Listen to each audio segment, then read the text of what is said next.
Walibi Holland is an amusement park in the Netherlands, home to 7 roller coasters, including rides like Goliath, Lost Gravity, and soon to be Untamed. And for a period of time, it actually used to be a Six Flags park. And at my time, I've had the opportunity to visit a lot of Six Flags parks, and they're kind of known for having a very similar atmosphere. And I think to some extent you can kind of still get that vibe here. However, Walibi Holland is definitely a step above your classic Six Flags park. And one of the things I mean by that is, with most Six Flags parks, you have ads everywhere. These huge billboards or advertisements trying to promote Discover cards or Takis or whatever it may be. Walibi Holland doesn't have any of that. There may be a few areas here and there. They kind of look like something that Six Flags Park might do. I would say definitely that entrance plaza. It's very bold and bright and in your face. And that's to contrast a lot of the other areas that are kind of more subtle. There were tons of trees everywhere. I was very impressed at how green the park was. I would say it is an amusement park. They do have a select few areas that have light theming. I would say Lost Gravity is the most themed ride in the park. And actually, I would say that ride is very well themed. But everything else has kind of casual theming, very reminiscent of how amusement parks in America will theme their attractions. It's always nice when you have good theming, but at the end of the day, what really matters is that everything just looks good. If you aren't going to theme your rides, fine, but make it at least look nice, and Walibi Holland looks nice. So I want to get into some specifics, especially if you've never been to this park. I want to talk about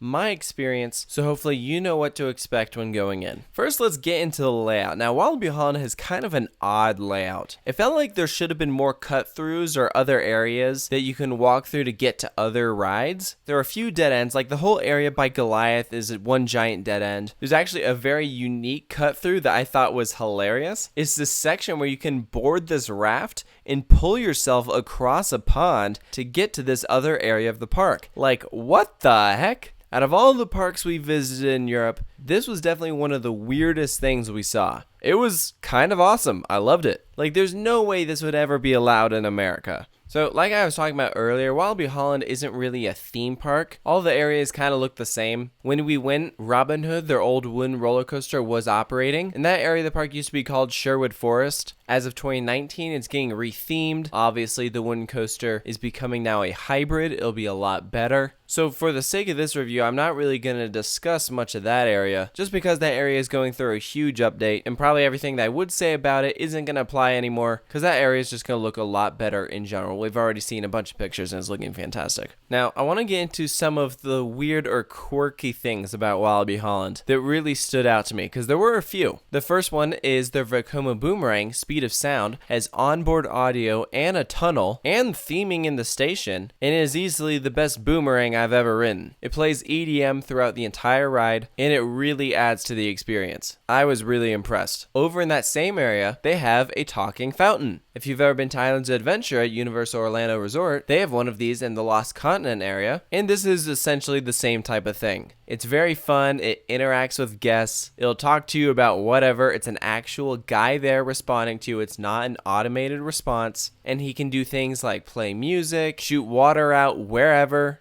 It's pretty funny. It was really fun interacting with those things, so I loved that Walibi Holland had one of those. And then probably the most unique thing we found is that anytime we saw a kid that was too small to ride a ride, they would let them help out with running the ride so they wouldn't feel sad that they didn't get to experience it. So you'd bring him over to the controls and let him push a button. It was so cool. I loved it because at any other amusement park, it's always sad seeing the kids turned away when they're too small to ride. And so this is their way of saying, hey, why don't you do this that no one else gets the opportunity to do? So I thought it was fantastic. I also had a very cool experience of becoming a ride operator here for a day. The park was gracious enough to let me operate Goliath, send out a few of their trains, actually push the buttons, dispatch the ride, and it was awesome, and they definitely don't allow everyone to do that. So in that way, my experience here was very unique, but it really just told me about the type of people that run this park. We were treated so nicely here. I was very impressed with all the staff at Walibi Holland. They were very kind to us in our group. This was the perfect example of going above and beyond. It really amazes me how much the interaction with the associates and the associates with the guests can really impact an experience. You can have a crappy park, but if you have really nice people running that place, it can make it for a great experience. And fortunately,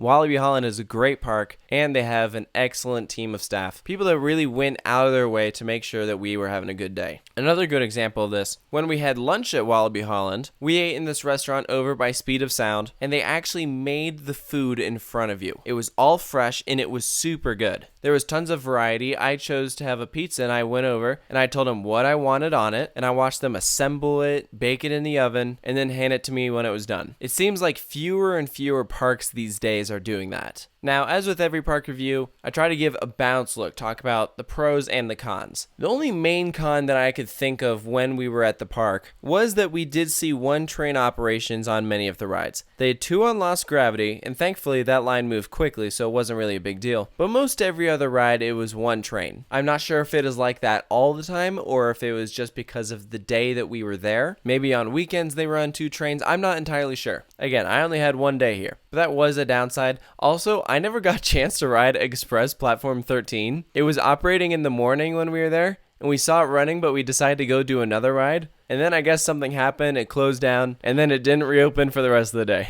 So that was kind of a shame. I did not get a chance to experience their Rock and Roller Coaster clone. It's the same ride as the one at Disney, but this one is outside. Would have been cool, but oh well. Whenever I go back here, I'll be sure to do it, because I know at some point in my life, I will go back to Walibi Holland. I mean, Untamed looks fantastic. That itself is going to make me want to go back. But I think to just wrap things up, I was really impressed with this park. And for real, I'm not just saying that because we were treated so nice. I really thought it was a great park. They had a great mix of rides, some quirks that made it different, but in a good way, and everything looked nice. As you're walking around, you'll see fountains. All the buildings look good. The restrooms were clean. There wasn't trash scattered around or anything. It's the little things like that that can really impact your day. Was Walibi Holland my favorite park that I visited in Europe? No, it wasn't. But if you ask anyone in our group of all the parks we visited, which day we had the most fun at, our day at Walibi Holland was easily in our top 3. And we did 22 parks in Europe. Saying that one of the best days of our entire trip was at Walibi Holland, I think that's a pretty impressive statement. Especially when you have huge parks out there like Europa Park or Efteling. I enjoyed my time at Walibi Holland way more than my day at Efteling. And I know that's probably going to be a bit controversial, especially for some of the locals. But just based off of my one day that I had at each,